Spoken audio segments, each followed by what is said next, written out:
Tonight, we drift back, further than memory can reach, to a time shrouded in mist and myth.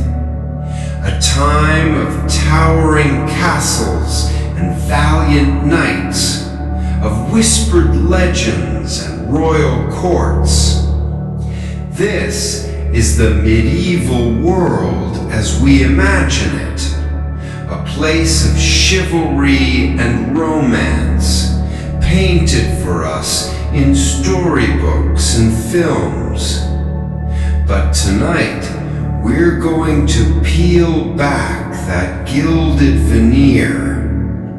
We're going to wander through the world that truly was, a place far darker, far grittier, and infinitely more strange. Forget the fantasy. The truth is, for the vast majority of people, life in the Middle Ages was a relentless struggle against forces they couldn't control. Hunger, disease, filth, and fear. It was a world where survival was the only ambition, and a quiet death in old age was the greatest luxury.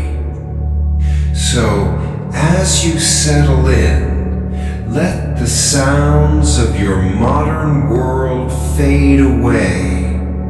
Let go of the day's worries.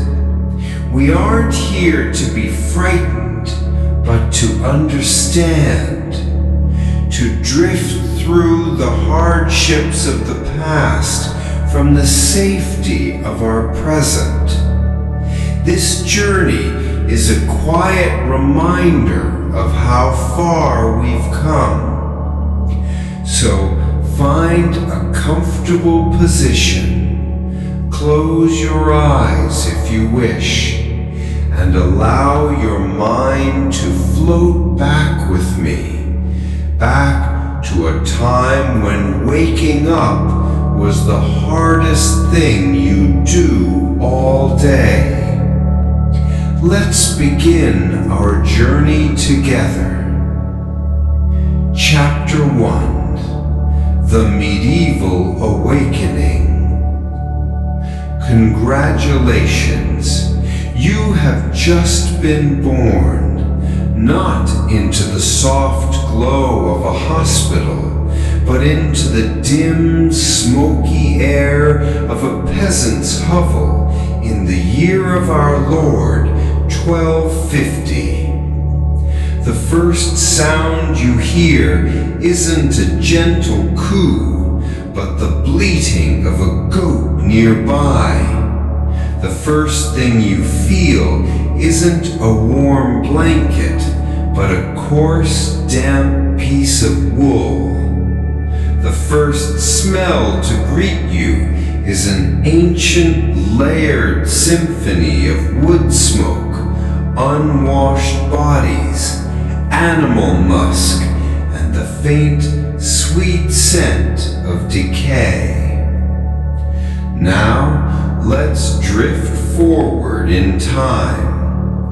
You are 22 years old, which, by the standards of your era, makes you firmly middle-aged. The sun has not yet risen, but the world is beginning to stir. There is no alarm clock, no gentle chime from a phone. Your awakening is commanded by the tolling of a heavy iron church bell from the distant monastery. Its clang echoes through the cold, damp air, a somber, non-negotiable summons to another day of labor. You are lying not in a bed, but on a sack. A pelisse, it's called. A rough canvas bag stuffed with whatever was available: straw, dried leaves, rags, and perhaps some horsehair if your family was fortunate. It rests directly on the packed earth floor, a floor that is cold and unforgivingly hard. Over the months, this mattress has compacted into a lumpy, uneven surface that offers no comfort. It has absorbed the dampness from the ground below and the sweat from your body above. A faint, musty odor rises from it, the smell of slow decomposition. But you are not alone in your bed.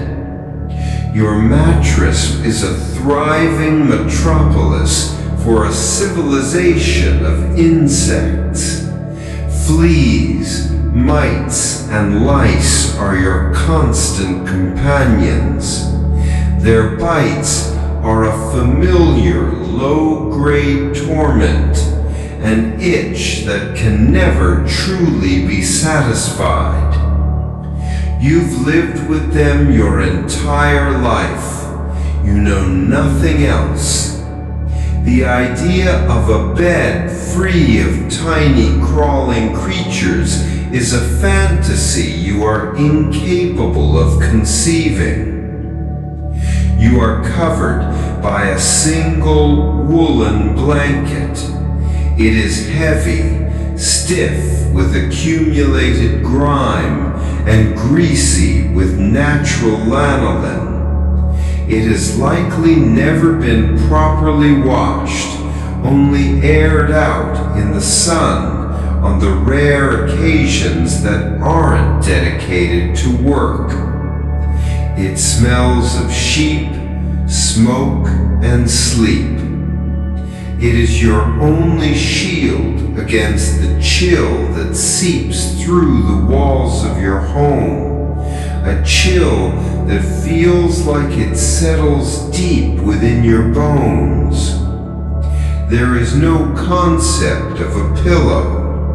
You sleep with your head propped on a log or a bundled up cloak, a practice born from the ancient fear that to lie flat was to invite death to take you in your sleep. As your eyes adjust to the gloom, you see the outlines of your home. It is a single, small room. The walls are wattle and daub, a lattice of woven branches packed with a mixture of wet soil, clay, sand, animal dung, and straw. It's a marvel of simple engineering, but it is far from weatherproof. Wind whistles through countless tiny cracks. When it rains, dark patches of moisture bloom on the walls, and a steady drip, drip, drip might form from the thatched roof above. The roof is a thick layering of reeds or straw. It provides decent shelter from the sun, but it is also a perfect home for mice, rats, and insects. Occasionally, a dislodged clump of dirt or a startled spider will drop from the ceiling on you or the floor. The constant threat, however, is fire. A single stray spark from the central heather could turn your entire world to ash in minutes, a fear that is always lingering in the back of your mind. And the floor, as mentioned, is simply compressed earth. In dry weather, it's dusty. In wet weather, it turns to a slick, cold mud. Any spills, any waste, any drippings simply become part of the floor, trodden into the soil until they are one with the ground. And you are never, ever alone. Privacy is a concept that does not exist. In this one room, your entire family lives and sleeps. Your parents, your siblings, perhaps an elderly grandparent, and maybe a cousin who came to help with the harvest and never left. You can hear their breathing in the darkness, the soft whistle of your sister's sleep, the deep rattling snore of your father, the wet hacking cough of your grandmother. Every sound, every smell, every movement is shared. Your life is a communal performance with no backstage. The final members of your household are the animals. In the winter, it is common to bring the most valuable livestock inside at night to protect them from the cold and from thieves. A prized cow, a few sheep, or a pig might be tethered in a corner of the room. Their warmth is a welcome addition to the meager heat of the dying hearth, but their presence adds another layer to the already rich tapestry of smells and sounds. The soft chewing of cud, the rustle of a chicken roosting in the rafters, the earthy smell of manure. These are the domestic comforts of your medieval morning. You blink, your joints aching with the weariness that feels far older than your 22 years. The church bell has finished its call. The day has begun, and it will only get harder from here. Chapter 2: The Morning Ritual. A world without toilets. The first conscious thought after the cold and the aches is a familiar pressure. Nature is calling, but it is not a polite request. It is an urgent primal demand. In your modern life, this is a moment of quiet solitude, a simple, unthinking act. In the medieval world, it is a perilous and profoundly public adventure. You push aside your heavy blanket and rise from your straw pallet. Your bare feet touch the cold, damp earth of the floor. There is no bathroom to walk to. No tiled floor, no porcelain throne. The very concept of a dedicated room for such matters is a luxury reserved for the highest echelons of the nobility, and even their solution is far from pleasant. For you, a humble peasant, the options are limited and grim. The most common facility is a simple bucket or a clay pot kept in a corner of your one-room hovel.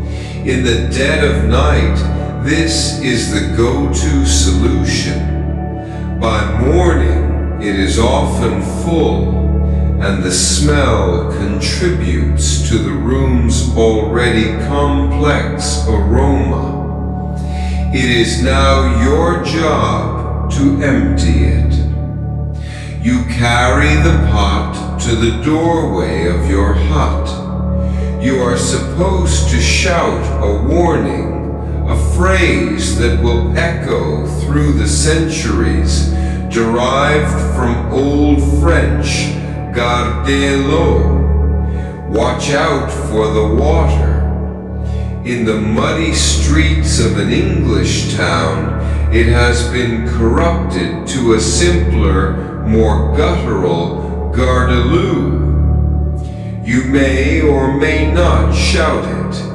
It may or may not make a difference. With a heave, you toss the contents into the street. It joins the slop from your neighbor's pots, the animal droppings, the discarded food scraps, and the general refuse of daily life. The medieval street is not a street as we know it. It is an open sewer. A shallow ditch might run down the middle, intended to carry away the filth, but it is often clogged and overflowing. The ground is a treacherous quagmire of mud, straw, and human and animal waste. The smell is overwhelming, a physical presence that you have been breathing since the day you were born, so you barely notice it anymore.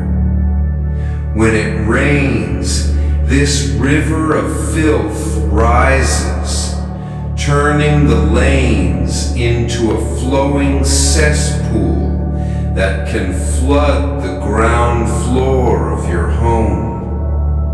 You learn to walk carefully, your eyes always on the ground, not just to avoid slipping, but to navigate the ever-present hazards. If you live in a more organized town, there might be public latrines. This is not an upgrade. These are often long wooden benches with holes cut in them, built directly over a river or a deep cesspit.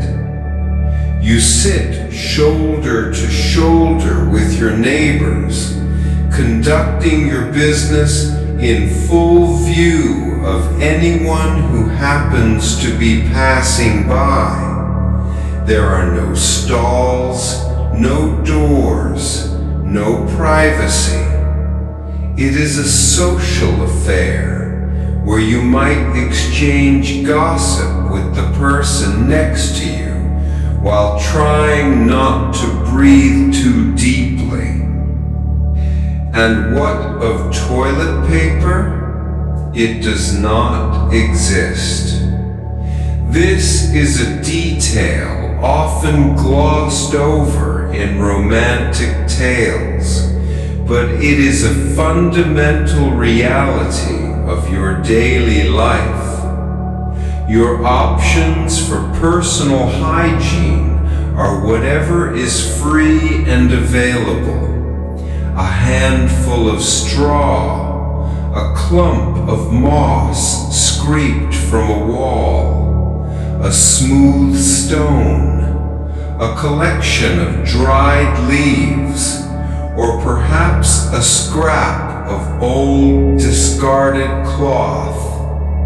If you are near a river, water might be an option, but that same water is likely where the town's tanners are dumping chemical waste and the butchers are washing away blood and offal.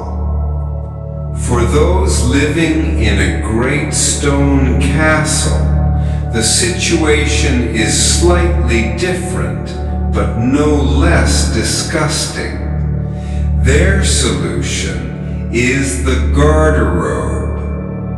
This is a small room or closet with a stone or wooden seat that has a hole in it. The hole opens directly to the outside, a straight drop down the castle wall and into the moat below. It's an ingenious design in theory, but it comes with its own problems. The smell, especially in the summer, can be unbearable, wafting up the chute and into the castle chambers. The wind can blow back up the chute in a most unpleasant manner. And the garderobe chute presents a unique security risk. There are historical accounts of assassins and spies infiltrating castles by climbing up the accumulated filth at the base of the wall and entering through the toilet hole. Imagine the vulnerability of sitting there, exposed in the dead of night. So, whether you are a peasant in a hut or a lady in a castle, the simple biological act of relieving yourself is a constant reminder of the lack of sanitation, the absence of privacy, and the ever-present filth that defines your world. You have completed the first task of the morning. You have not washed your hands, at least not with anything we would recognize as soap. The concept of germ theory is centuries away. You are simply one with the grime. And now, with an empty bladder and unwashed hands, it is time for breakfast. Chapter 3: The Grim Repast. You turn from the street and return to the smoky interior of your hut, your stomach rumbling with a hollow ache. The morning meal is not a moment of pleasure or comfort. It is a functional, grim necessity designed to provide just enough fuel to get you through a day of back-breaking labor. Forget any notions of a varied and delicious spread. Your breakfast, and indeed most of your meals, will consist of two primary elements: pottage and bread. In the center of your hut, over the glowing embers of the hearth, hangs a large iron cauldron. It is perpetually simmering. Inside is the pottage, the cornerstone of your diet. It is not a dish with a recipe. It is an ongoing edible experiment, a living culinary history of your family's week. The base is made from whatever grains are available: oats, barley, or rye, boiled in water until they form a thick, gloopy porridge. Into this you throw whatever else you can find: root vegetables from your small garden plot, turnips, parsnips, carrots, foraged greens from the woods, nettles, dandelions, wild garlic, peas and beans if the harvest was good, yesterday's leftovers if there were any. The pot is rarely, if ever, fully emptied. New ingredients are simply added on top of the old, creating a layered, ever-evolving stew. At its best, it is bland and filling. At its worst, it can be sour, gritty, and taste faintly of smoke and old iron. Alongside your bowl of pottage, you have a hunk of bread.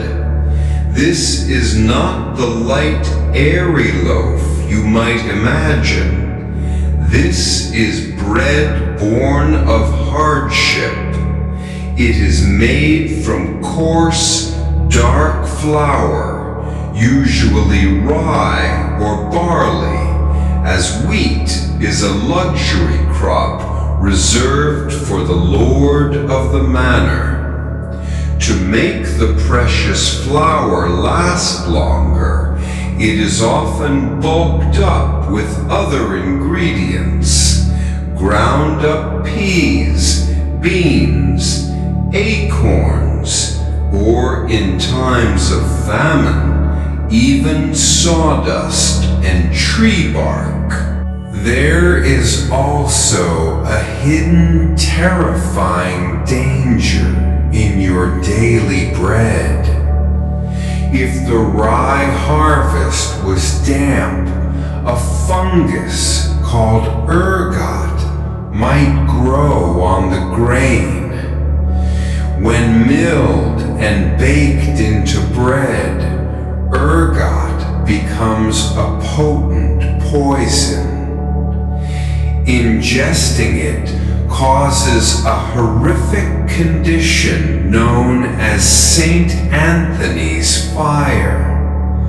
The symptoms are terrifying: convulsions, excruciatingly painful burning sensations in the limbs, hallucinations, and gangrene that turns your fingers and toes black before they fall off.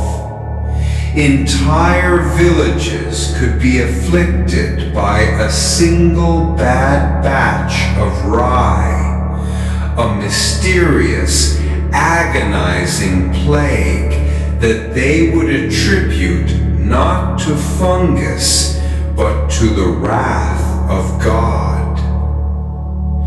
To wash this meal down, you do not drink water. The local stream or well is likely contaminated with human and animal waste, teeming with invisible parasites and bacteria that cause dysentery, cholera, and typhoid. You have learned from a young age that drinking water is a gamble with your life. Instead, you drink beer, or more accurately, small beer. It is a weak, low-alcohol ale brewed by the women of the household. The brewing process involves boiling the water, which kills most of the harmful pathogens, making it a far safer option than water. Everyone drinks it, from your grandfather down to the youngest children. It is not for intoxication. It is for hydration and survival. It is thick, nutritious, and tastes vaguely of fermented grain. It is the safest drink you have. You will not have meat, cheese, or eggs for breakfast.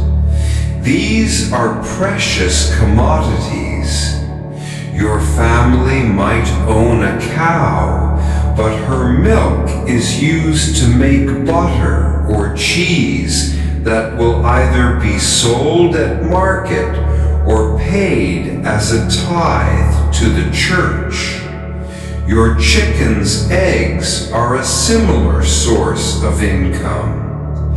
Meat is a rarity, reserved for major feast days like Christmas or Easter.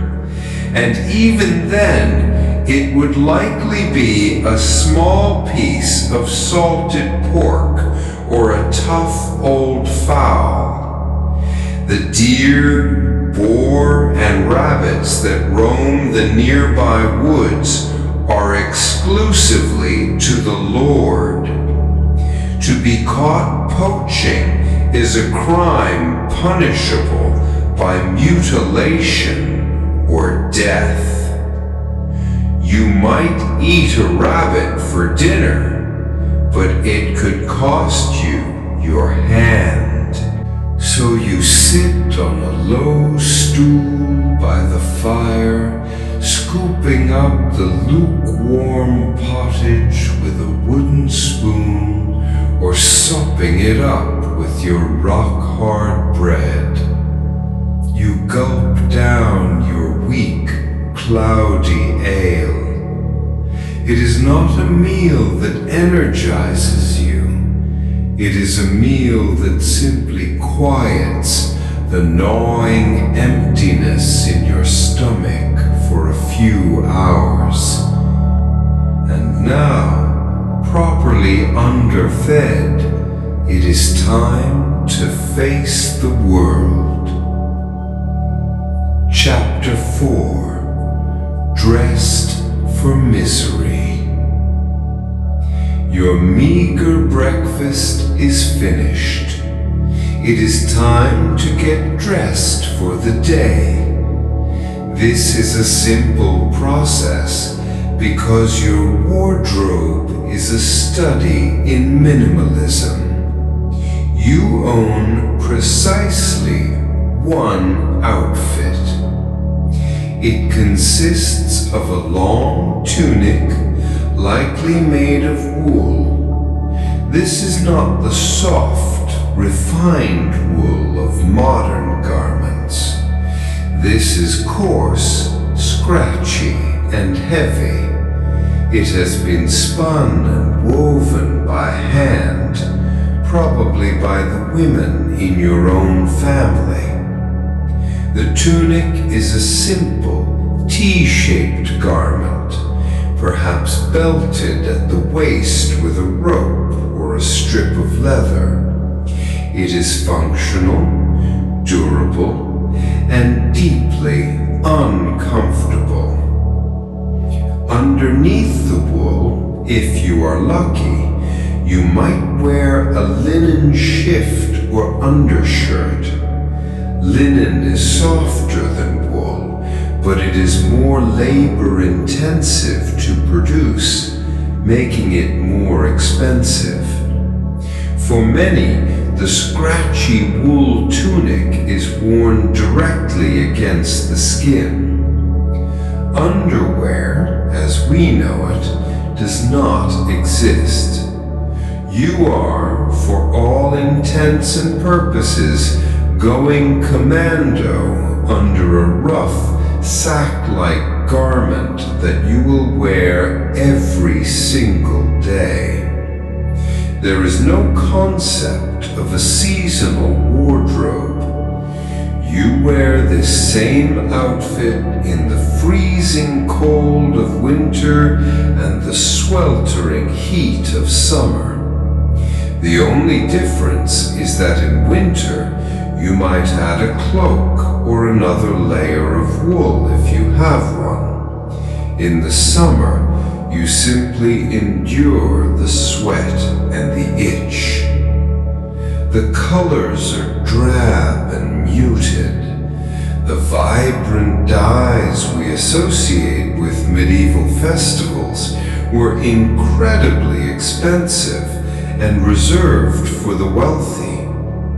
Your tunic is likely the natural color of the wool, shades of brown, gray, or off-white.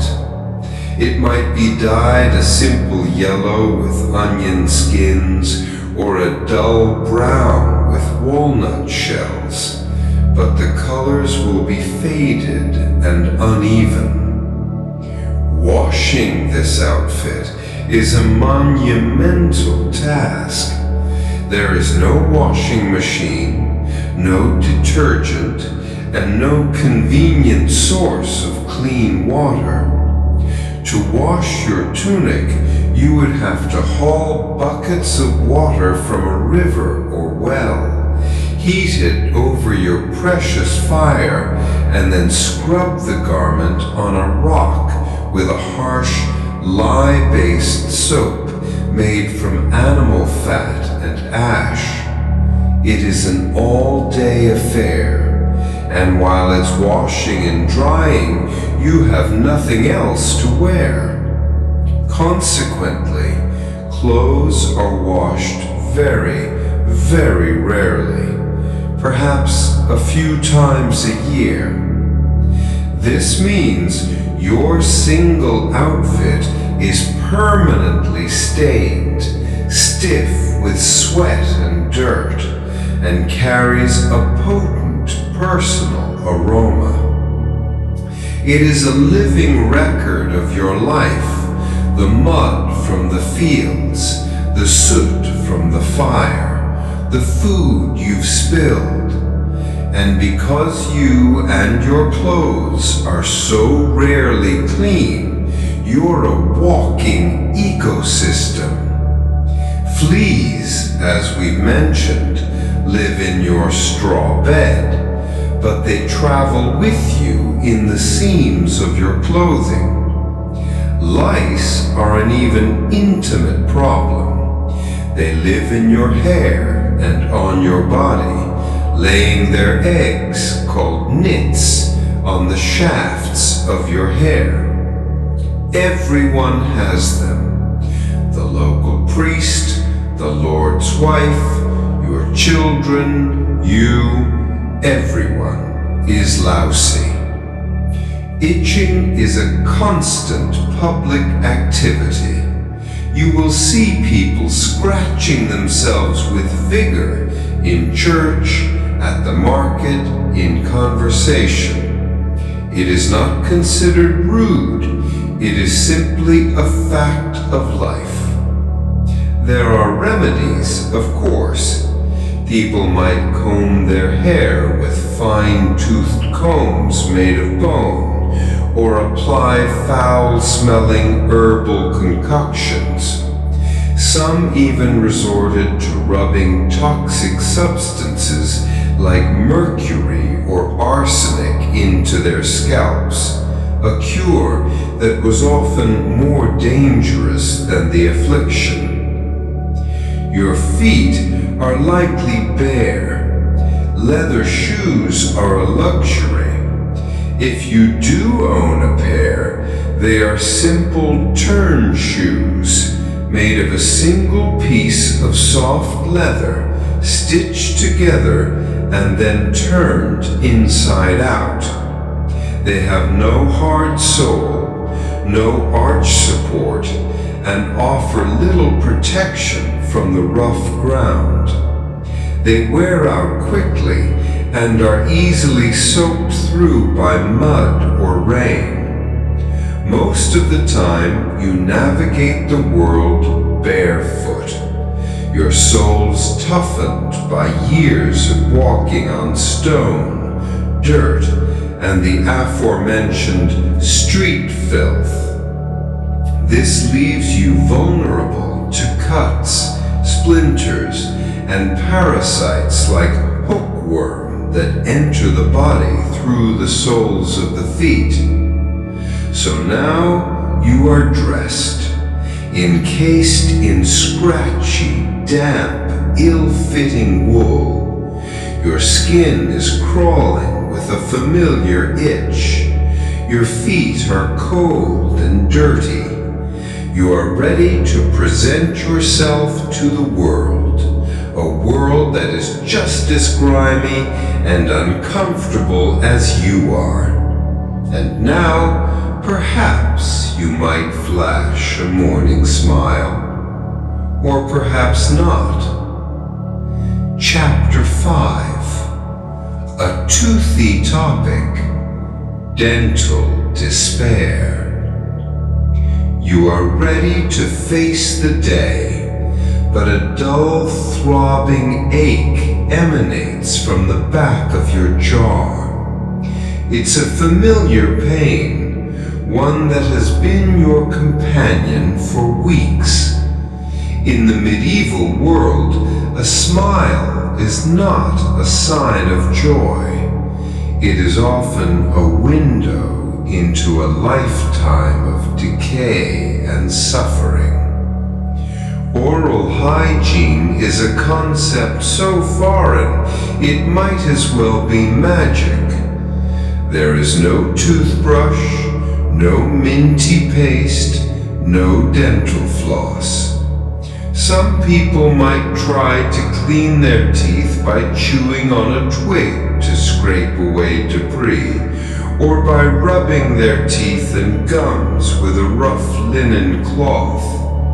A rinse with wine or vinegar might be used to freshen the breath, but for the most part, your teeth are left to fend for themselves against a hostile environment, and they are losing the battle. The medieval diet is a primary culprit. That hard, gritty bread you ate for breakfast acts like sandpaper, slowly eroding the protective enamel of your teeth. While peasants were spared the rampant decay caused by sugar, a rare and astronomically expensive luxury, the constant wear and tear left teeth vulnerable. By the time you reach your mid-20s, your mouth is likely a dental graveyard. You probably have several missing teeth, and those that remain are stained, chipped, and riddled with cavities. Your gums are likely swollen and bleeding, a sign of chronic infection. A toothache is not a minor inconvenience to be solved with a pill and a visit to the dentist. It is a debilitating, all-consuming agony. There are no painkillers. You might be given an herbal poultice to hold against your cheek, or told to pray to Saint Apollonia, the patron saint of toothache, but these offer little relief. The pain can make it impossible to eat, to sleep, to work. It can drive you to desperation. When the pain becomes unbearable, your only option is extraction. There are no specialist dentists. The man for the job is the local barber surgeon. Yes, the same person who cuts your hair and performs bloodletting is also your dentist. His training is not from a medical school, but from an apprenticeship. His knowledge of anatomy is rudimentary at best. You sit on a stool in his shop, your head held back. There is no anesthesia. Your only anesthetic is a large swig of strong ale, your own terror, or the mercy of passing out from the pain. The barber surgeon's tools are not delicate, sterilized instruments. They are brutal-looking iron pliers, hooks, and levers. His most feared tool is the dental pelican, a claw-like device designed to hook under the tooth and rip it out. The process is a nightmare of brute force.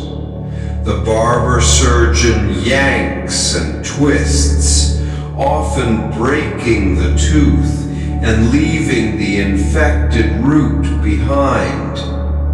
The sound of cracking bone and your own screams would fill the air.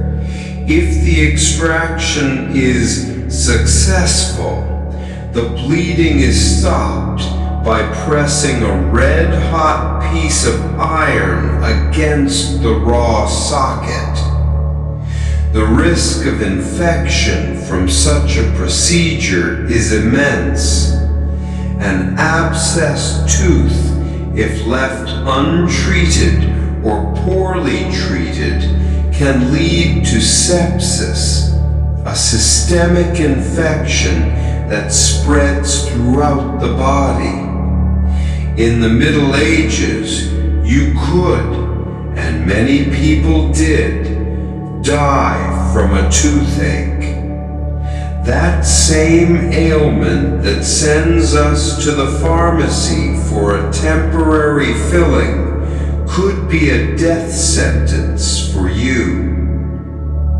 Because of this universal state of dental decay, bad breath or halitosis is simply the normal scent of humanity. Kissing is not the romantic gesture we imagine.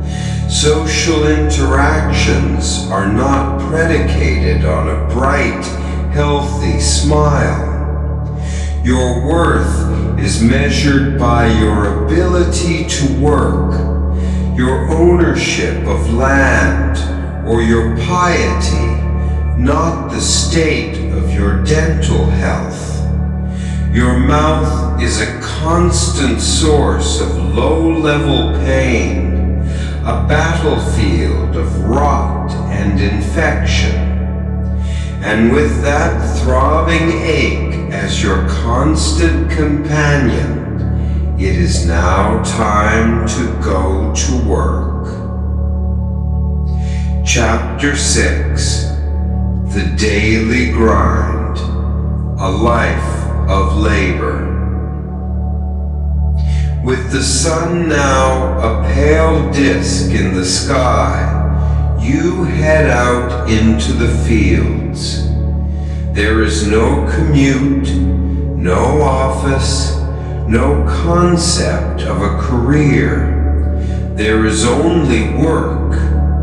For 90% of the population, including you, life is defined by one single overwhelming reality. You are a peasant, bound to the land. You do not own the field you are about to toil in. It belongs to the Lord of the manor. You are a serf, which means you are not free. You are tied to this land by a complex web of obligations. You cannot leave without the Lord's permission. You cannot marry without His permission. You are, in essence, His property, just like the trees in His forest and the livestock in His pastures. In exchange for a small strip of land to cultivate for your own family's survival, you owe the Lord your labor. Several days a week, you must work His personal fields, the domain, for free. The best land, the best tools, and the best seeds are all reserved for Him. Only after your obligations are met can you tend to your own meager crops. Your tools are simple, heavy, and inefficient. A wooden hoe, a rusty sickle, a heavy scythe. The plow, if your village is fortunate enough to have one, is a massive wooden contraption pulled by a team of slow, lumbering oxen. There are no machines to ease your burden. Everything is done by the power of your own muscles, a power that wanes with each passing year. So you sit on a low stool by the fire, scooping up the lukewarm pottage with a wooden spoon, or sopping it up with your rock-hard bread. You gulp down your weak, cloudy ale. It is not a meal that energizes you. It is a meal that simply quiets the gnawing emptiness in your stomach for a few hours. And now, properly underfed, it is time to face the world. Dressed for misery. Your meager breakfast is finished. It is time to get dressed for the day. This is a simple process because your wardrobe is a study in minimalism. You own precisely one outfit. It consists of a long tunic, likely made of wool. This is not the soft, refined wool of modern garments. This is coarse, scratchy, and heavy. It has been spun and woven by hand, probably by the women in your own family. The tunic is a simple T-shaped garment, perhaps belted at the waist with a rope or a strip of leather. It is functional, durable, and deeply uncomfortable. Underneath the wool, if you are lucky, you might wear a linen shift or undershirt. Linen is softer than wool, but it is more labor-intensive to produce, making it more expensive. For many, the scratchy wool tunic is worn directly against the skin. Underwear, as we know it, does not exist. You are, for all intents and purposes, going commando under under a rough, sack-like garment that you will wear every single day. There is no concept of a seasonal wardrobe. You wear this same outfit in the freezing cold of winter and the sweltering heat of summer. The only difference is that in winter you might add a cloak or another layer of wool if you have one. In the summer, you simply endure the sweat and the itch. The colors are drab and muted. The vibrant dyes we associate with medieval festivals were incredibly expensive and reserved for the wealthy. Your tunic is likely the natural color of the wool, shades of brown, gray, or off-white. It might be dyed a simple yellow with onion skins or a dull brown with walnut shells, but the colors will be faded and uneven. Washing this outfit is a monumental task. There is no washing machine, no detergent, and no convenient source of clean water.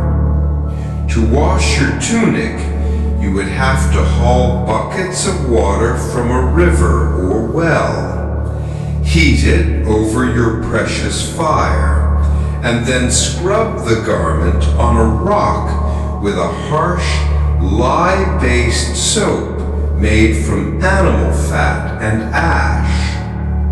It is an all-day affair, and while it's washing and drying, you have nothing else to wear. Consequently, clothes are washed very, very rarely, perhaps a few times a year. This means your single outfit is permanently stained, stiff with sweat and dirt, and carries a potent personal aroma.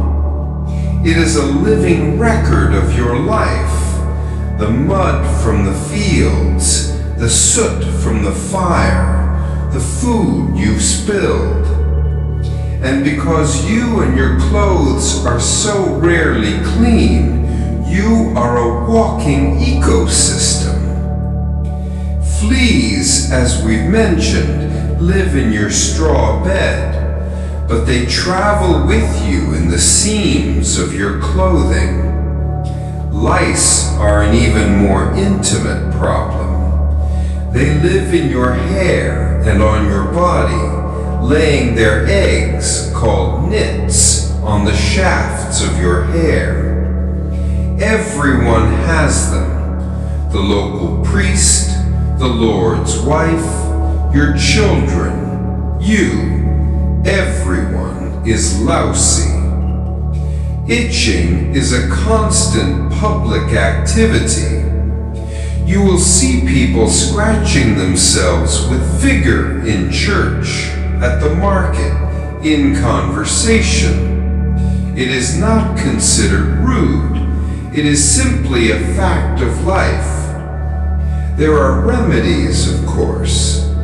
People might comb their hair with fine-toothed combs made of bone, or apply foul-smelling herbal concoctions. Some even resorted to rubbing toxic substances like mercury or arsenic into their scalps, a cure that was often more dangerous than the affliction. Your feet are likely bare. Leather shoes are a luxury. If you do own a pair, they are simple turn shoes made of a single piece of soft leather stitched together and then turned inside out. They have no hard sole, no arch support, and offer little protection from the rough ground. They wear out quickly and are easily soaked through through by mud or rain. Most of the time, you navigate the world barefoot, your soles toughened by years of walking on stone, dirt, and the aforementioned street filth. This leaves you vulnerable to cuts, splinters, and parasites like hookworm that enter the body through the soles of the feet. So now you are dressed, encased in scratchy, damp, ill-fitting wool. Your skin is crawling with a familiar itch. Your feet are cold and dirty. You are ready to present yourself to the world, a world that is just as grimy and uncomfortable as you are. And now, perhaps, you might flash a morning smile, or perhaps not. Chapter 5, a toothy topic, dental despair. You are ready to face the day, but a dull, throbbing ache emanates from the back of your jaw. It's a familiar pain, one that has been your companion for weeks. In the medieval world, a smile is not a sign of joy. It is often a window into lifetimes of decay and suffering. Oral hygiene is a concept so foreign it might as well be magic.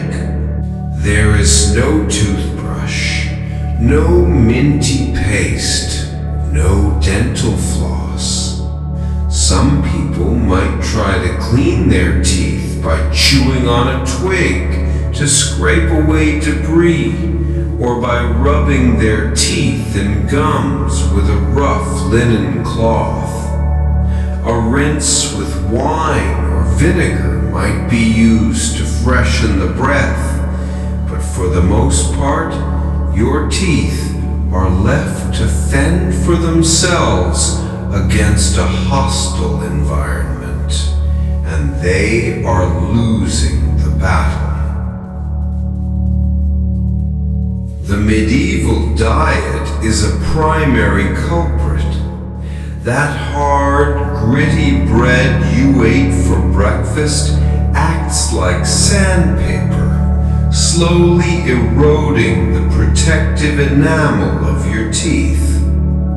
While peasants were spared the rampant decay caused by sugar, a rare and astronomically expensive luxury, the constant wear and tear left teeth vulnerable. By the time you reach your mid-20s, your mouth is likely a dental graveyard. You probably have several missing teeth, and those that remain are stained, chipped, and riddled with cavities. Your gums are likely swollen and bleeding, a sign of chronic infection. A toothache is not a minor inconvenience to be solved with a pill and a visit to the dentist. It is a debilitating, all-consuming agony. There are no painkillers. You might be given an herbal poultice to hold against your cheek, or told to pray to Saint Apollonia, the patron saint of toothache, but these offer little relief. The pain can make it impossible to eat, to sleep, to work. It can drive you to desperation. When the pain becomes unbearable, your only option is extraction. There are no specialist dentists. The man for the job is the local barber surgeon. Yes, the same person who cuts your hair and performs bloodletting is also your dentist. His training is not from a medical school, but from an apprenticeship. His knowledge of anatomy is rudimentary at best. You sit on a stool in his shop, your head held back. There is no anesthesia. Your only anesthetic is a large swig of strong ale, your own terror, or the mercy of passing out from the pain. The barber surgeon's tools are not delicate, sterilized instruments. They are brutal-looking iron pliers, hooks, and levers. His most feared tool is the dental pelican, a claw-like device designed to hook under the tooth and rip it out. The process is a nightmare of brute force. The barber surgeon yanks and twists, often breaking the tooth and leaving the infected root behind. The sound of cracking bone and your own screams would fill the air. If the extraction is successful, the bleeding is stopped by pressing a red-hot piece of iron against the raw socket. The risk of infection from such a procedure is immense. An abscessed tooth, if left untreated or poorly treated, can lead to sepsis, a systemic infection that spreads throughout the body. In the Middle Ages, you could, and many people did, die from a toothache. That same ailment that sends us to the pharmacy for a temporary filling could be a death sentence for you. Because of this universal state of dental decay, bad breath, or halitosis, is simply the normal scent of humanity. Kissing is not the romantic gesture we imagine. Social interactions are not predicated on a bright, healthy smile. Your worth is measured by your ability to work, your ownership of land, or your piety, not the state of your dental health. Your mouth is a constant source of low-level pain, a battlefield of rot and infection. And with that throbbing ache as your constant companion, it is now time to go to work. Chapter 6: The Daily Grind, a Life of Labor. With the sun now a pale disk in the sky, you head out into the fields. There is no commute, no office, no concept of a career. There is only work. For 90% of the population, including you, life is defined by one single overwhelming reality. You are a peasant, bound to the land. You do not own the field you are about to toil in. It belongs to the Lord of the manor. You are a serf, which means you are not free. You are tied to this land by a complex web of obligations. You cannot leave without the Lord's permission. You cannot marry without His permission. You are in essence His property, just like the trees in His forest and the livestock in his pastures. In exchange for a small strip of land to cultivate for your own family's survival, you owe the Lord your labor. Several days a week, you must work his personal fields, the demesne, for free. The best land, the best tools, and the best seeds are all reserved for him. Only after your obligations are met can you tend to your own meager crops. Your tools are simple, heavy, and inefficient. A wooden hoe, a rusty sickle, a heavy scythe. The plow, if your village is fortunate enough to have one, is a massive wooden contraption pulled by a team of slow, lumbering oxen. There are no machines to ease your burden. Everything is done by the power of your own muscles, a power that wanes with each passing year. The work is governed not by the clock, but by the sun and the seasons.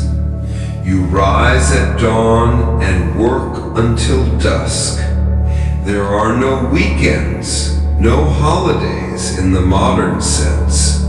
Your only day of rest is Sunday, a day for church, and even that might be ignored during the frantic, all-important harvest season. The year is a relentless cycle of toil. In the spring, you guide the heavy plow, breaking up the cold, hard soil. You walk for miles, back and forth, your muscles screaming in protest. Then comes sowing, scattering the precious seeds by hand from a leather bag, praying that birds don't eat them before they can sprout. Summer is the season of weeding, an endless, back-breaking task performed under a hot sun. You stoop for hours, pulling up thistles and tares that threaten to choke your crops. Autumn is the harvest, the most critical time of the year. The entire village mobilizes. You work from before sunrise to after sunset, cutting the stalks of grain with a sickle until your hands are covered in blisters and your back is a knot of pure agony. The success of the harvest determines whether your family will eat or starve through the coming winter. There is no safety net, no government aid. There is only what you can reap from the earth. Winter brings a different kind of work. The grain must be threshed, beaten with a flail to separate the kernels from the stalks. This is grueling, repetitive work done inside a cold, drafty barn. You also must mend your tools, repair your hut, and hope that your stored food lasts until the spring thaw. If you are a woman, your labor is doubled. You are expected to work in the fields alongside the men, especially during planting and harvesting. But you are also responsible for all domestic duties. You tend the small garden plot next to your hut, growing the vegetables for the pottage. You milk the cow, feed the chickens, and collect the eggs. You spin wool into thread with a simple drop spindle, a task that is almost never-ending. You weave that thread into cloth, fetch water from the well, bake the bread, brew the ale, and care for the children. There is never a moment of rest. Children, too, are part of the workforce. From the age of 5 or 6, they are given tasks. They scare birds away from the crops, gather firewood, tend to the geese, and help with weeding. There is no school, no playtime as we know it. Their childhood is an apprenticeship for a life of servitude. This life of ceaseless labor takes a brutal toll on your body. Occupational hazards are everywhere. A slip of a sickle can cause a deep gash that, without antiseptics, can easily become infected and lead to death. A fall from a ladder can result in a broken bone that will be set improperly, leaving you crippled for life. The constant physical strain leads to chronic pain. By your 30s, you likely suffer from arthritis, a stooped back, and joints that ache with every movement. Your job is not a path to prosperity.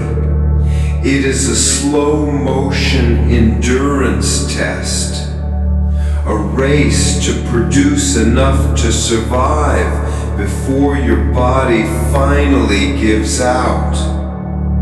And as you lean on your hoe, wiping sweat from your brow with a grimy hand, you know that tomorrow will be exactly the same.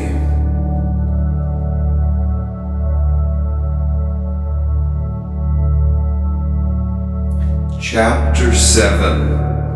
A World of Hurt, Medicine and Disease. You've been feeling unwell for days. A fever that comes and goes, a deep cough that rattles your chest, and a profound weakness that makes every swing of the scythe feel like lifting a boulder. You are sick. But falling ill in the Middle Ages is not just a physical ailment. It is a terrifying journey into a world of superstition, pain, and profound medical ignorance. You would not visit a doctor. University-trained physicians are exceedingly rare and cater exclusively to the wealthy. Their knowledge, in any case, is based not on scientific observation, but on the ancient Greek theories of Galen and Hippocrates. The central idea is that the body is governed by 4 humors: blood, phlegm, yellow bile, and black bile. Sickness, they believe, is caused by an imbalance of these humors. Got a fever? You clearly have too much blood. The cure is bloodletting. The barber surgeon will open a vein with a fleam, a small sharp instrument, and drain a significant amount of your blood into a bowl. Or, for a more localized treatment, he will place leeches on your skin. These hungry worms will gorge themselves on your blood, supposedly restoring your humoral balance. In your weakened state, losing blood is the last thing you need, but this is the height of medical science. You will leave the procedure paler, weaker, and no closer to being cured. If your ailment is sadness or melancholy, that's an excess of black bile. The cure is a powerful laxative or an emetic to induce vomiting, a purge to rid your body of the offending humor.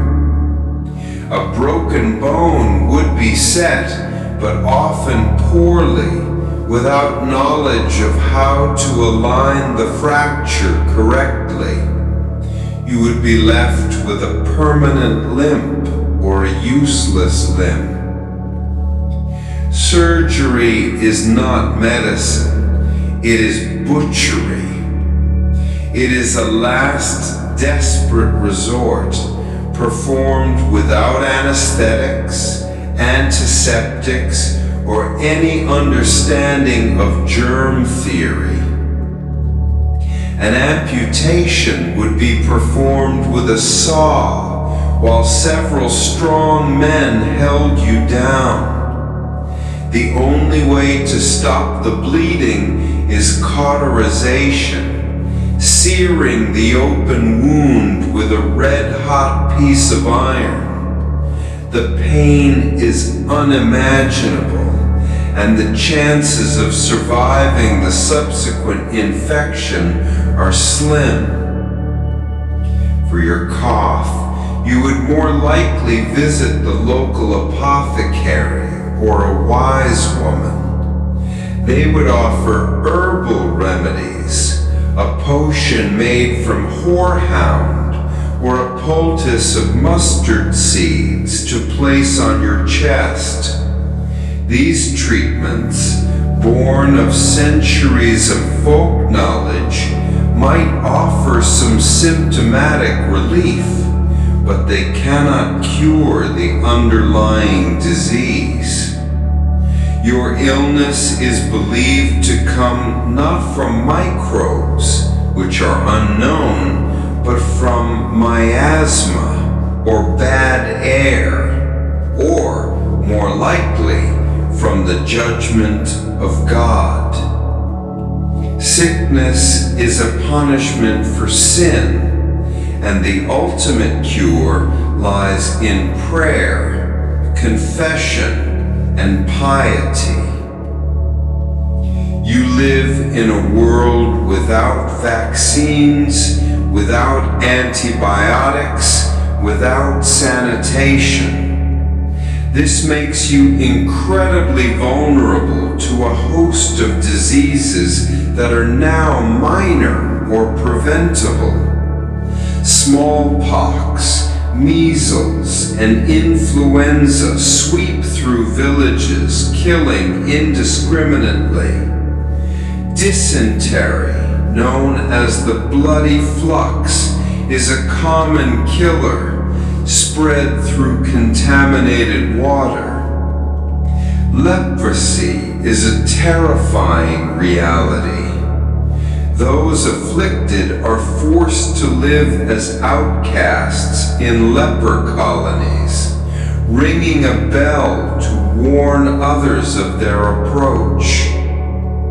And then there is the ever-present shadow of the plague. While the Black Death of the mid-14th century was the most devastating pandemic, outbreaks of plague occurred throughout the Middle Ages. It is a swift and horrific disease. You develop a high fever, vomiting, and painful swollen lymph nodes, the buboes in your groin, neck, and armpits.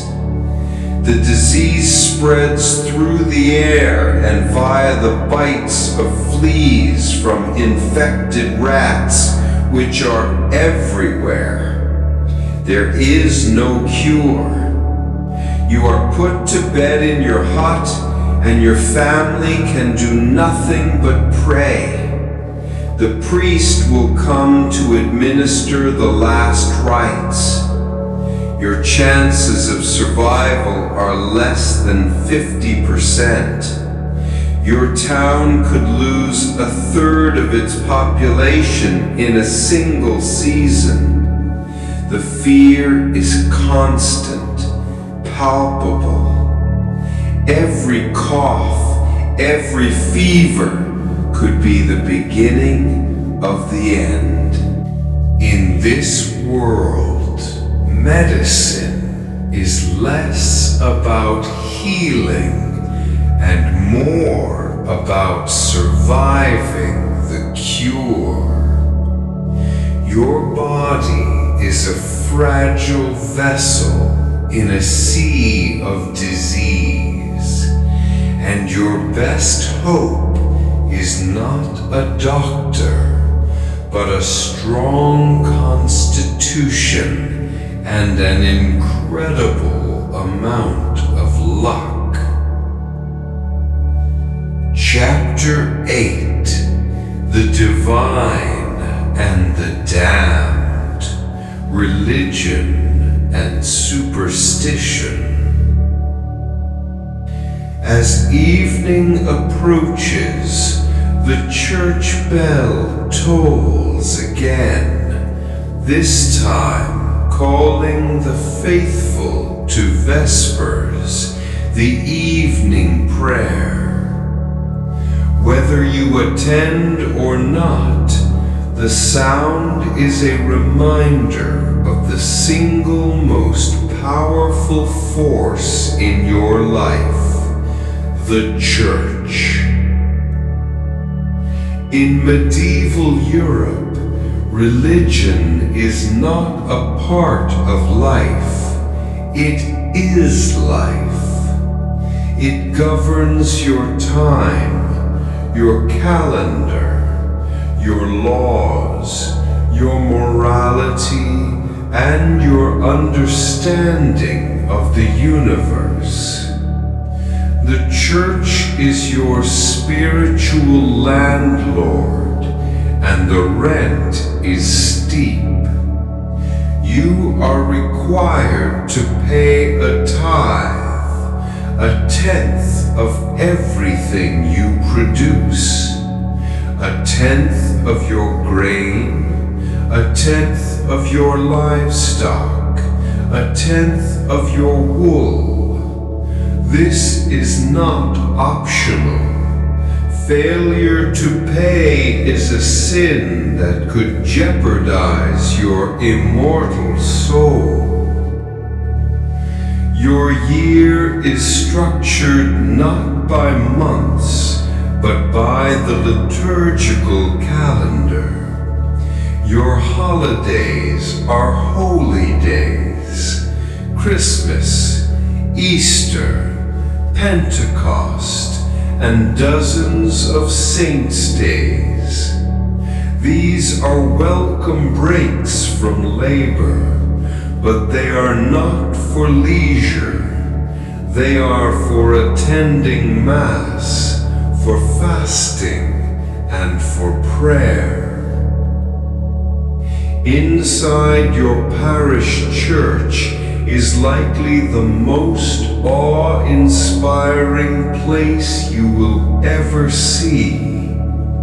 While your hut is dark and cramped, The church has high ceilings, perhaps a stained glass window that casts colored light onto the stone floor. But it is also a place of fear. On the wall behind the altar, there is likely a doom painting, a vivid and terrifying depiction of the Last Judgment. On one side, Christ welcomes the saved into heaven. On the other, hideous demons with pitchforks drag the damned down into the fiery maw of hell, where they are boiled, broken, and tormented for eternity. You cannot read the Bible. It is written in Latin, a language you do not know, and in any case, you are illiterate. This painting is your scripture. It is a constant, graphic reminder of the consequences of sin. And sin is everywhere. To miss Mass is a sin. To eat meat on a Friday is a sin. To have an impure thought is a sin. To question the priest's teachings is not just a sin, it is heresy, a crime punishable by being burned at the stake. Hell is not an abstract concept. It is a very real, very tangible destination that you are taught to fear above all else. Your priest is the most powerful man in your village. He is your connection to God. He hears your confession, absolves you of your sins, and will administer the last rites that will determine your soul's fate. His power over you is absolute. But the official doctrine of the Church is interwoven with a much older, deeper layer of folk belief and superstition. You believe in the power of holy relics, a splinter of the true cross, or the finger bone of a saint, which can supposedly cure diseases and perform miracles. But you also believe in the things that lurk in the woods and the darkness. You believe in mischievous fairies who might steal your milk, in goblins and sprites. You carry a lucky charm, a polished stone, or a rabbit's foot to ward off evil spirits. You believe that a person with the evil eye can curse your livestock with a glance. And you believe in witches. Witchcraft is not a fairy tale. It is a real and present danger. A sudden illness, a crop failure, or a stillborn child. These misfortunes could all be blamed on a neighbor who is believed to have made a pact with the devil. An accusation of witchcraft is a death sentence, leading to a brutal trial and an even brutal execution. Your worldview is one where the natural and supernatural are completely intertwined. God and the devil are active participants in your daily life. Miracles and curses are real. The world is a stage for a cosmic battle between good and evil, and you are a pawn in their game. So you pray. You cross yourself when you pass the church. You whisper a folk charm to protect your cow. You live in a state of constant low-level fear, not just of starvation and disease, but of eternal damnation. Chapter 9, Womanhood, a Life of Subjugation. If life in the Middle Ages is a struggle, then life as a medieval woman is a struggle on an entirely different level. You are born into a world that has already decided your worth, your role, and your destiny. From the moment of your birth, you are considered legally and spiritually inferior to men. Your life path is a narrow one. You are the property of your father until he arranges your marriage, at which point you become the property of your husband. Your marriage is not a matter of love. It is a business transaction, an alliance between families to consolidate land or wealth. You might be betrothed as a child and married as a young teenager, perhaps to a man you have never met. Your opinion is not consulted. Education is not for you. Reading and writing are skills for monks and noblemen. Your education is in the domestic arts, how to spin, weave, cook, brew, and manage a household. Your primary duty is to produce children, specifically sons, to inherit your husband's property and carry on his name. Childbirth is the most dangerous moment of your life. It is a lottery of life and death.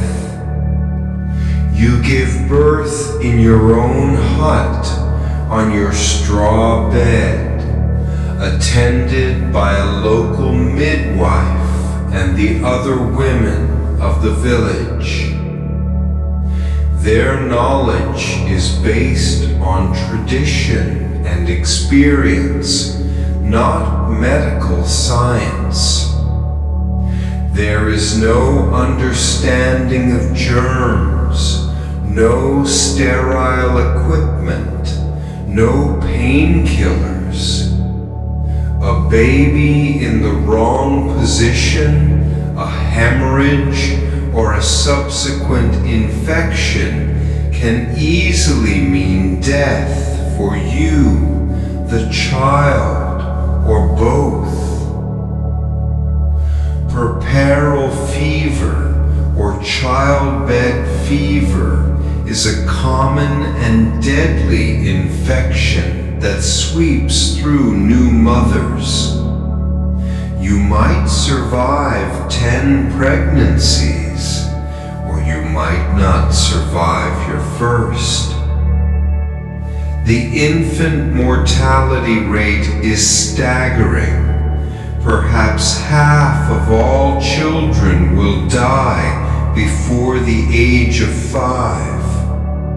You will likely bury more children than you raise. Legally, you have few rights. You cannot own property independently. You cannot testify in court against a man. Your husband has the legal right to discipline you physically. Domestic violence is not a crime. It is a husband's prerogative. The ideal woman is personified by the Virgin Mary, chaste, silent, and obedient.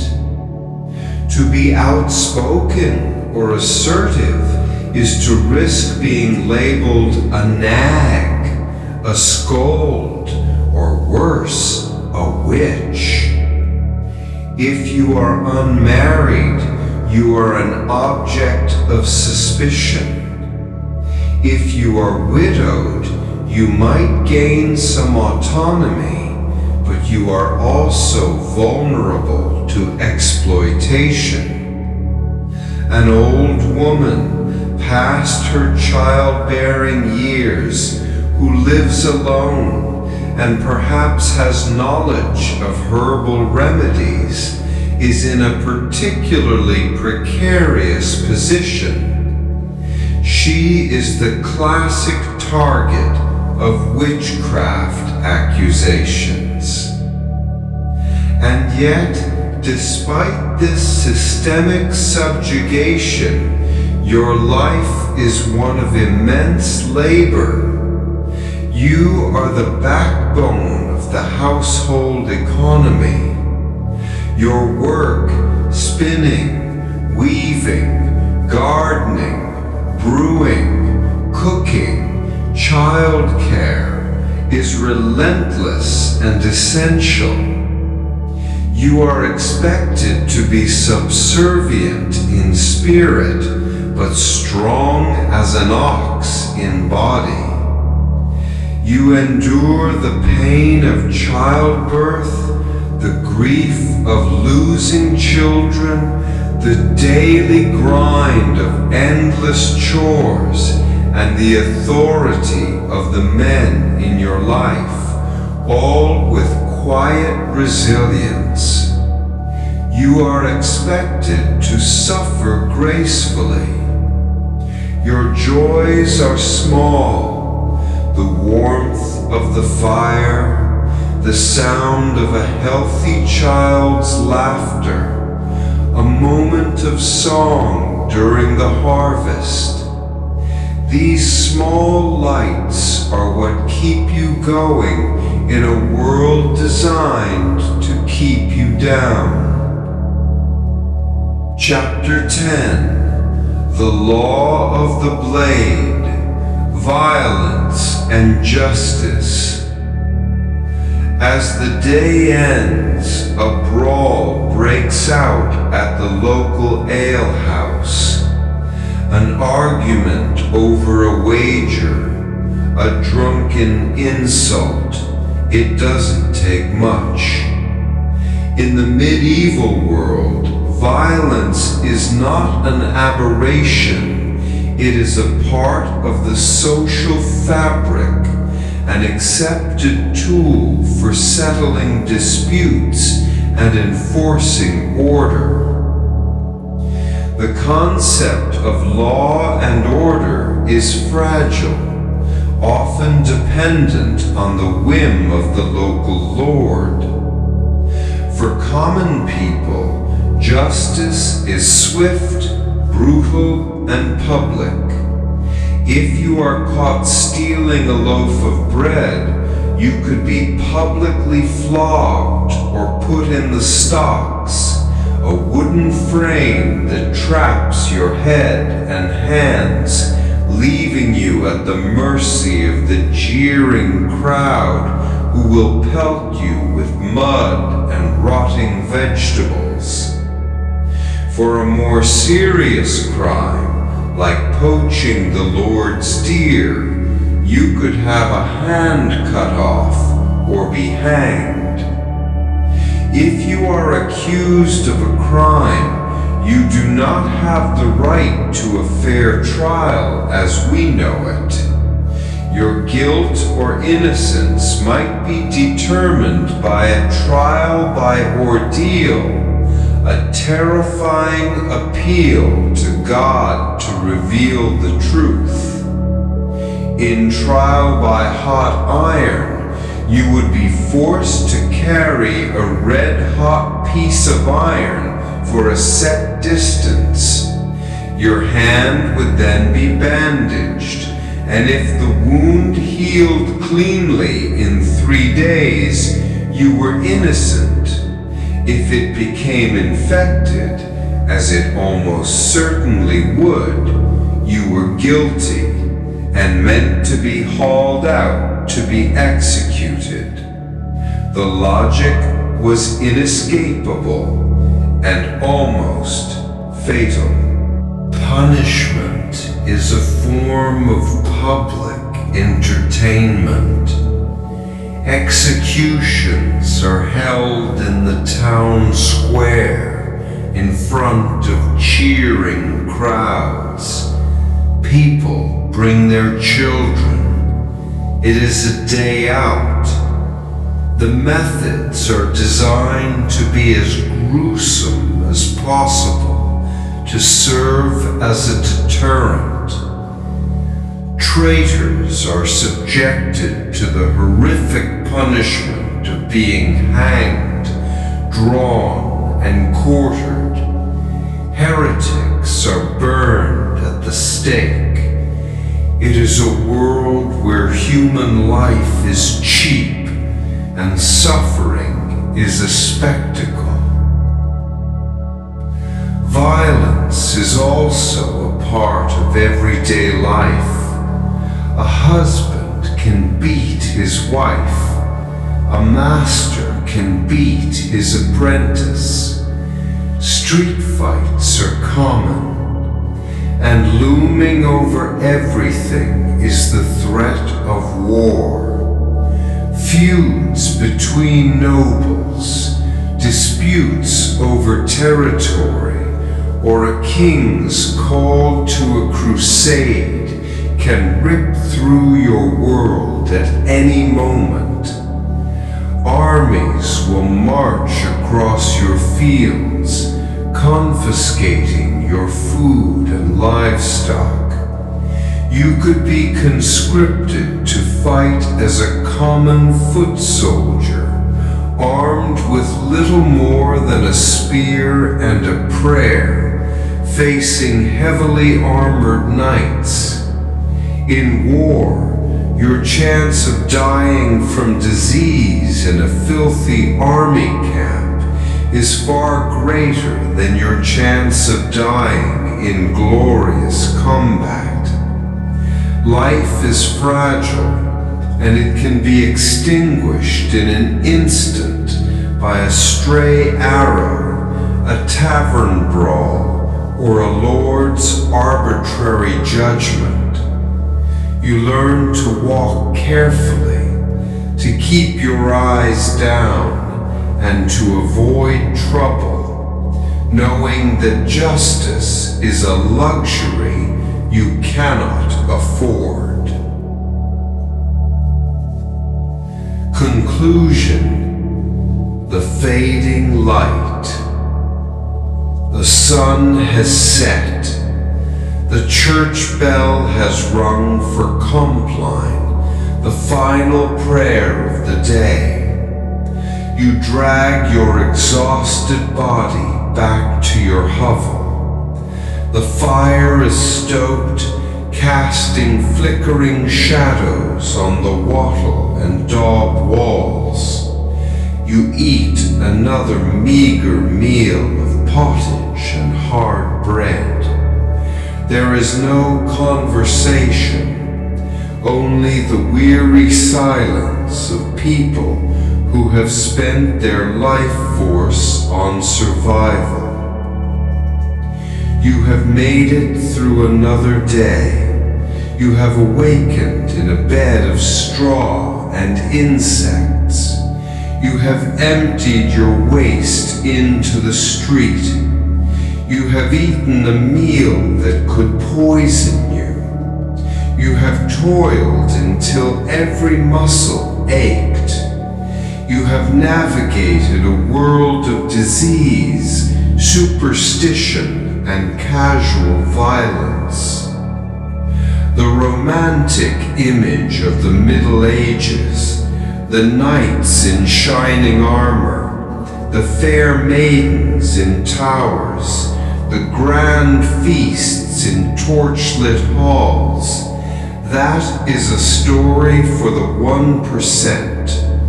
For you and for the vast majority, life was this, a short, brutal, and often painful existence on the very edge of survival.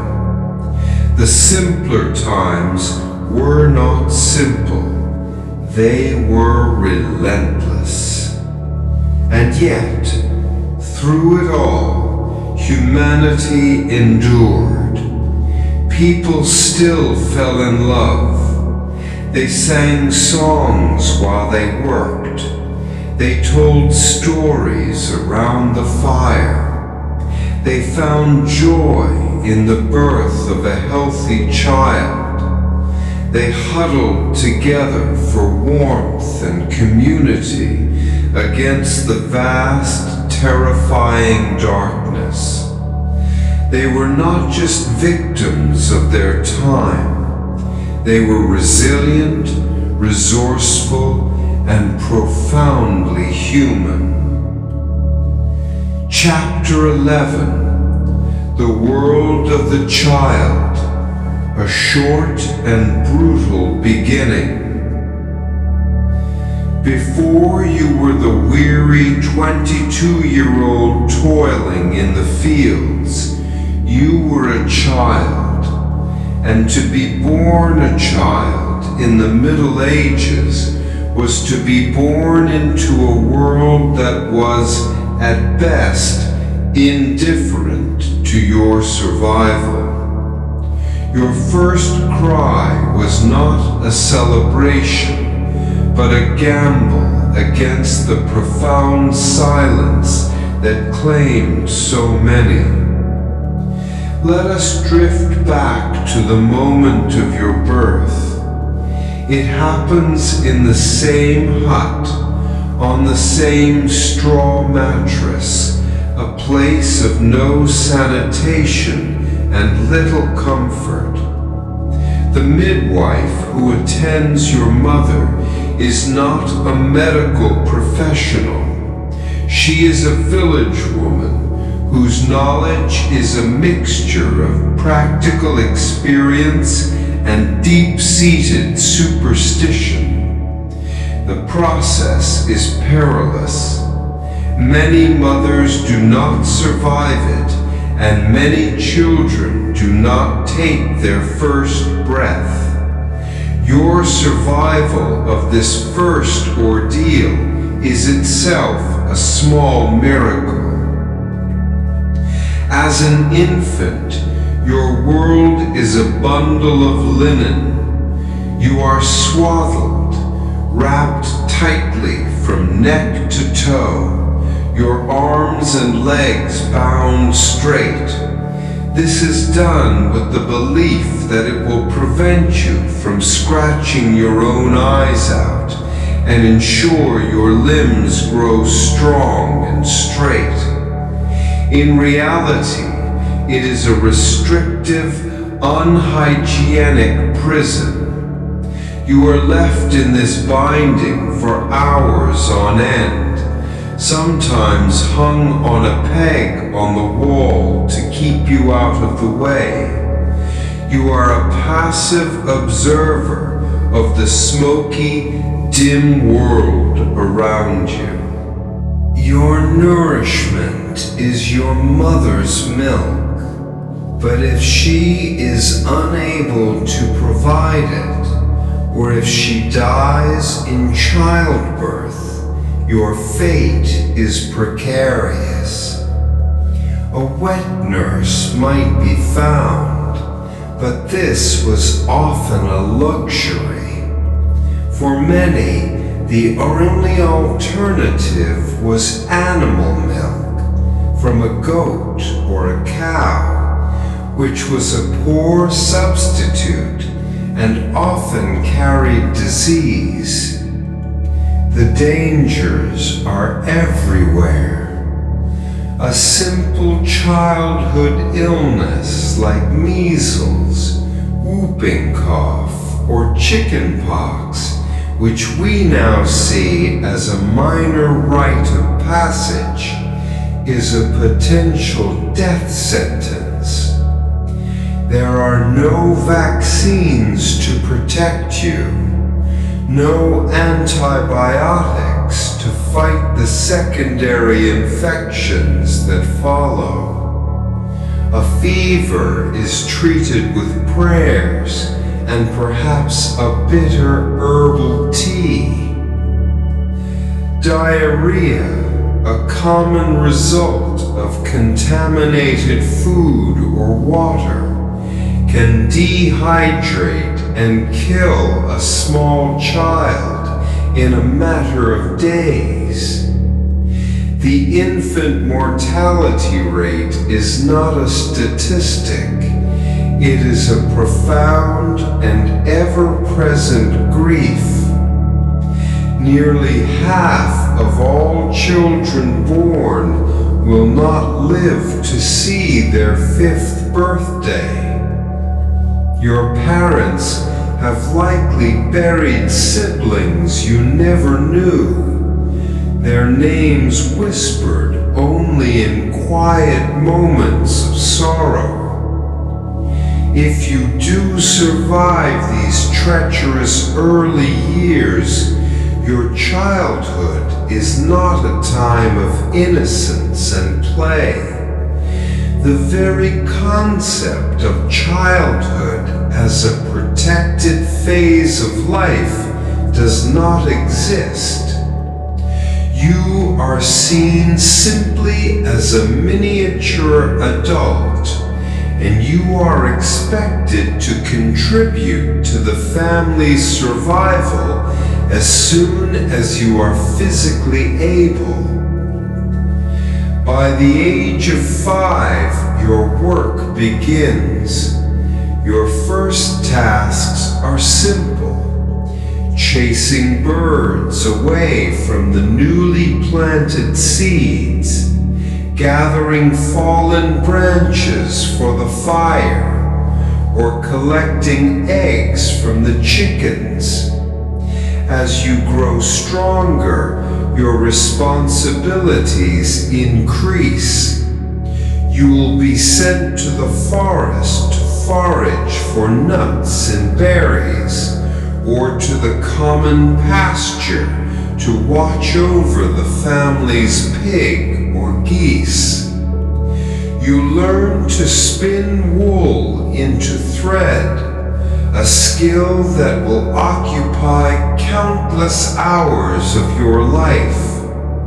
There are no toys, save for perhaps a carved wooden animal or a doll made from rags. Your games mimic the adult world, playing at farming, at fighting, at running a household. Discipline is harsh and physical. The belief is that children are born with inherent sinfulness, and it is the parent's duty to beat it out of them. The phrase, "spare the rod and spoil the child," is not a metaphor, it is a literal instruction. Yet this does not mean your parents do not love you. In a world of such profound hardship and loss, affection is a quiet, precious thing, shown not through gentle words, but through the sharing of a crust of bread, the mending of a worn tunic, the fierce, desperate prayers whispered for your health. You do not go to school. You will never learn to read or write. Your education is in the practical skills of survival passed down from your parents. You learn the rhythm of the seasons, the names of the edible plants, the ways of the animals. You learn your place in the unchangeable hierarchy of your world, to obey your parents, to fear the priest, and to bow your head to the Lord. Your childhood is not a journey of discovery, but a grim apprenticeship for the hard life that awaits you. To survive it is to have already won your first great battle. The perilous road, a journey into the unknown. For most of your life, the world is the small circle of fields and woods that surrounds your village. The horizon is a boundary you may never cross. But one day a reason arises for a journey. Perhaps you must travel to a larger town for a market day, deliver a message for the lord of the manor, or make a pilgrimage to a holy shrine a day's walk away. This is not an exciting adventure. It is a dangerous and frightening undertaking. You set out at dawn with a small pouch containing a hunk of your hard bread and perhaps a piece of cheese. You do not travel on a paved, well-marked road.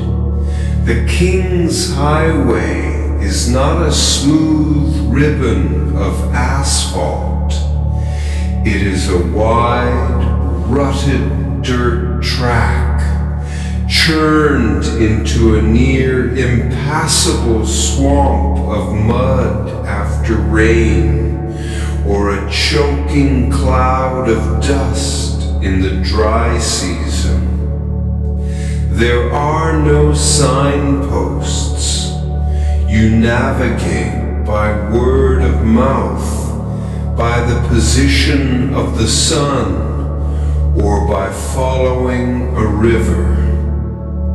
The greatest danger is other people.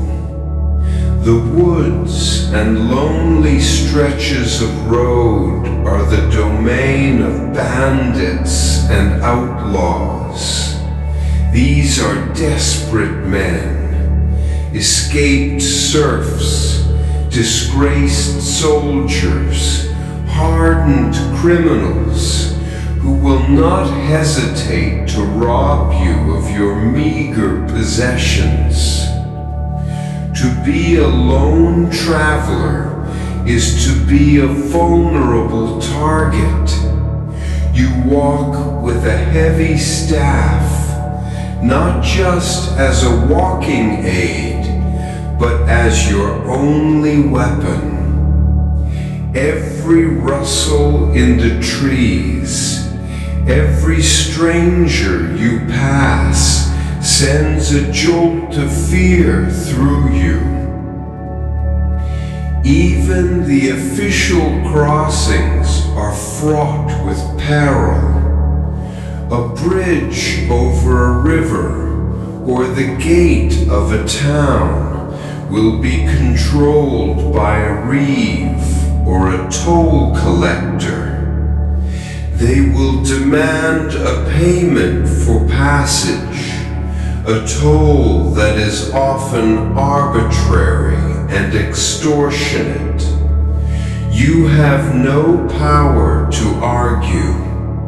You must pay what they demand, or be turned away, or worse, be beaten and thrown in a ditch. As night falls, you face a difficult choice. Where will you sleep? Inns and taverns exist in larger towns, but they are not the cozy, welcoming places of fantasy tales. They are often filthy, crowded, and violent. You would pay a small fee to sleep on the floor of a common room, packed in with dozens of other strangers, your small pouch clutched tightly to your chest to prevent theft. You might have to share a bed, a single large mattress stuffed with straw, with 3 or 4 other people, all of you unwashed and likely infested with lice. The alternative is to find shelter in a farmer's barn if they will allow it, or to simply sleep in a ditch by the side of the road, exposed to the cold, the rain, and anyone or anything that might be moving in the darkness. The journey is also a struggle against the elements. A sudden storm can turn the road to mud and leave you soaked and shivering, at risk of succumbing to a fatal chill. In the summer, the heat can be oppressive, and finding safe drinking water is a constant challenge. A wrong turn can leave you lost for days in an unfamiliar landscape, your small supply of food dwindling. Finally, after days of weary, fearful travel, you arrive at your destination. You are not filled with a sense of wonder, but with a profound sense of relief at having survived. The town is a chaotic, overwhelming assault on the senses, a topic we shall return to, and you conduct your business with haste, your mind already on the dreaded journey home. In the medieval age, travel is not a form of leisure or exploration. It is a necessary evil, a dangerous tear in the fabric of your small, predictable world, and a powerful reminder of how hostile the wider world can be. Chapter 13, The Ever-Present Hunger, Famine, and Scarcity. The dull ache of hunger is a familiar feeling, a constant low hum beneath the surface of your life. But there is a great difference between the daily hunger of a peasant and the all-consuming, terrifying emptiness of a famine. Your world exists on a knife's edge, and the balance of survival is terrifyingly fragile. The medieval harvest is a gamble against God and nature. You have no irrigation systems, no chemical fertilizers, no resilient hybrid crops. Your entire year's survival depends on the weather. If the spring is too wet, the seeds will rot in the fields. If the summer is too dry, the stalks of grain will wither and die before they can ripen.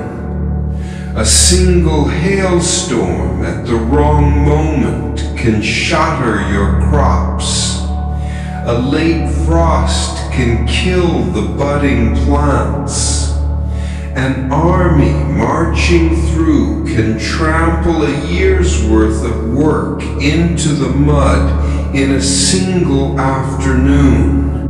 When the harvest fails, the slide into starvation is a slow and methodical descent into hell.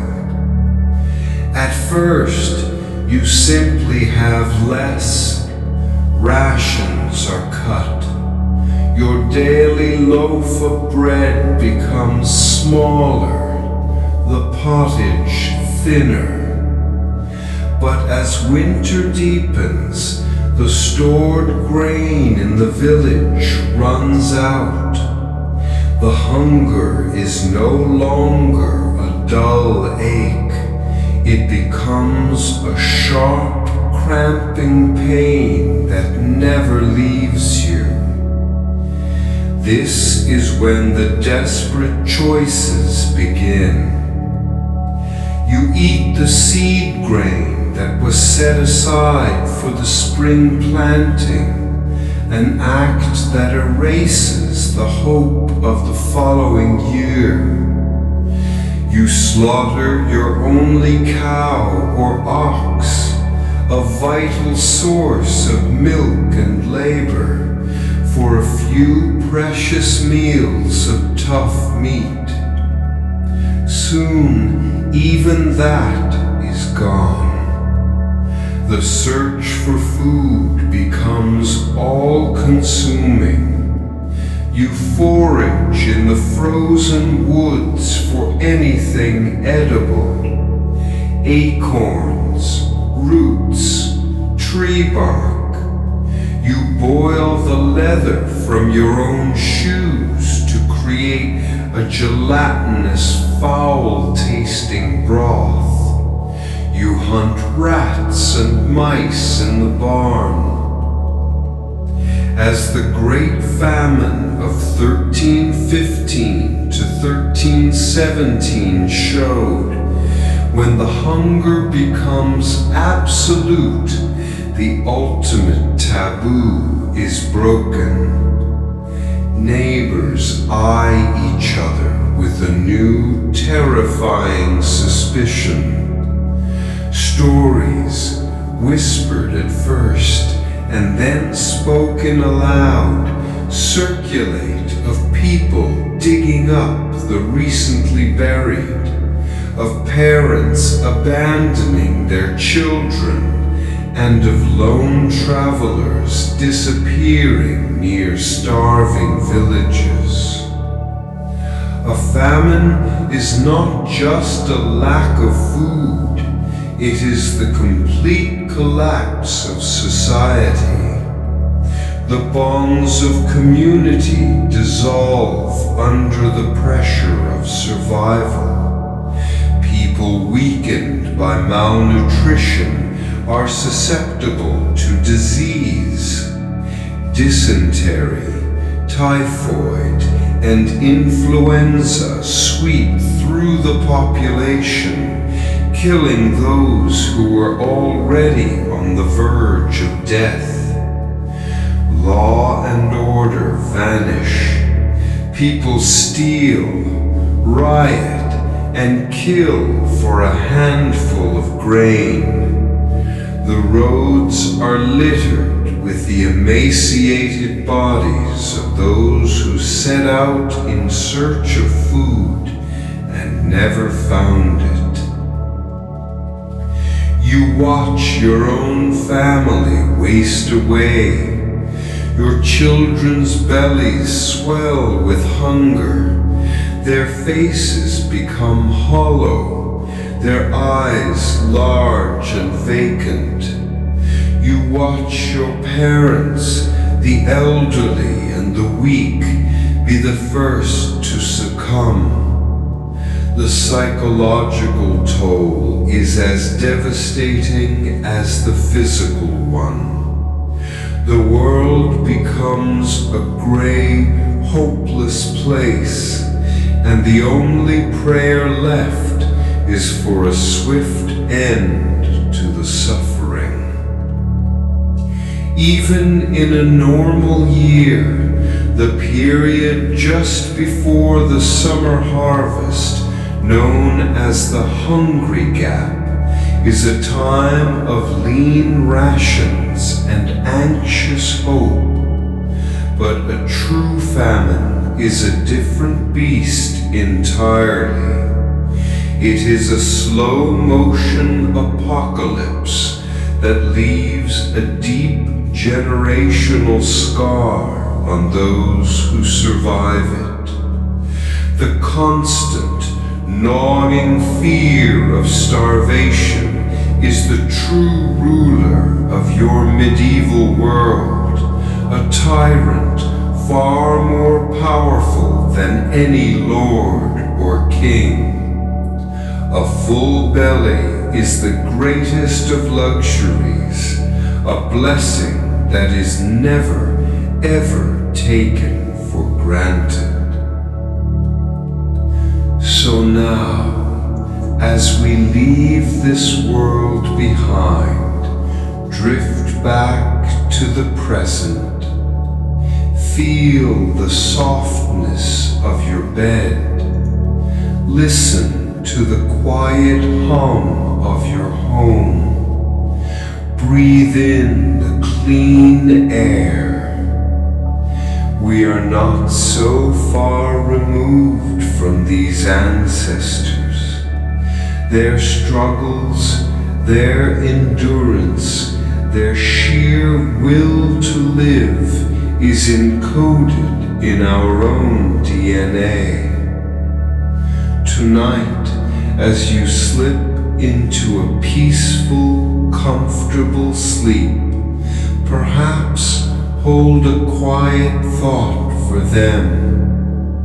Acknowledge the immense, silent debt we owe to those who lived through the darkness so that we could one day live in the light. Rest well and be grateful for the quiet, miraculous safety of your modern night.